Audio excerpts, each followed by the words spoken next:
আল্লাহ নবী ডাক দেয়া বলে, বলছো যত বলছই ঠিকই বলছো, তুমি চলে যাও। লোকটা চলে গেছে, নবীর সাথে ঝগড়া করতে পারে নাই।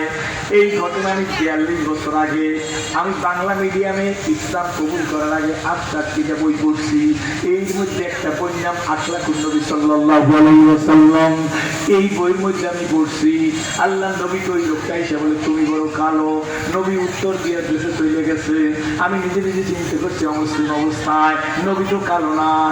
নবী কালো না না, আল্লাহ নবী তো তাকে বিদায় দিয়ে দিচ্ছে, ঝগড়া করে নাই। আহা, লোকটা চলে গেছে, ঝগড়া করবার পারে নাই। একটু পরে আর একজন লোক আসছে, আল্লাহ নবীর দিকে তাকাইতেছে আর মুচকি মুচকি হাসতেছে। নবীজিও মুচকি মুচকি হাসতেছে, কাছাকাছি আইছে। এইবার লোকটার আকাশের দিকে তাকায় আর নবীজির চেহারার দিকে তাকায়, একবার আকাশের চাঁদের দিকে তাকায় আর একবার নবীজির চেহারার দিকে তাকায়। নবীজিও মুচকি হাসে গো, ওই লোকটাও মুচকি হাসতেছে। এমন সময় রহমতের রাসূল ডাক দিয়ে বলে, দেখো কি কি দেখতেছো, কি দেখো কি গো? লোকটা বলে, ইয়া রাসূলুল্লাহ ইয়া হাবিবাল্লাহ, আকাশের চাঁদ দেখতেছি আর জমিনের চাঁদ দেখতেছি। জমিনের চাঁদ হয় কারে বলছে? কারে বলছে?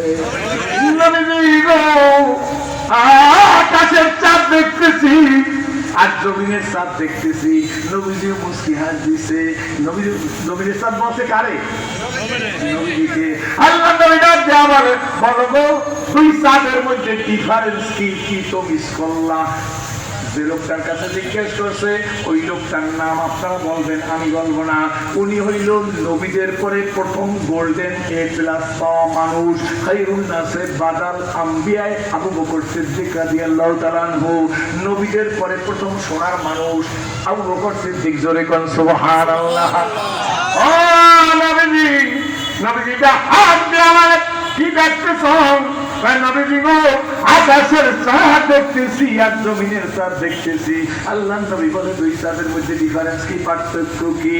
ও বকর সিদ্দিক ডাক দিয়ে বলে, নবীজি গো, আকাশের চাঁদে কালো কালো দাগ আছে, জমিনের চাঁদে কোনো দাগ না। সুবহানাল্লাহ।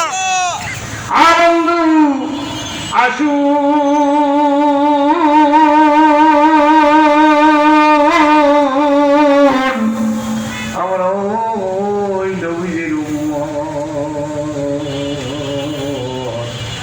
জীবনটারে সুন্দর করা লাগবে, পবিত্র করা লাগবে। আমি 42 বছর চিন্তা করার পরে বর্তমানে সিদ্ধান্ত নিছি, ওই লোকটা নবীদের কালো বলছে প্রথম লোকটা, এর কারণ কি? নবী তো কালো নাই। এখন আমি কারো কাছে জিজ্ঞাসা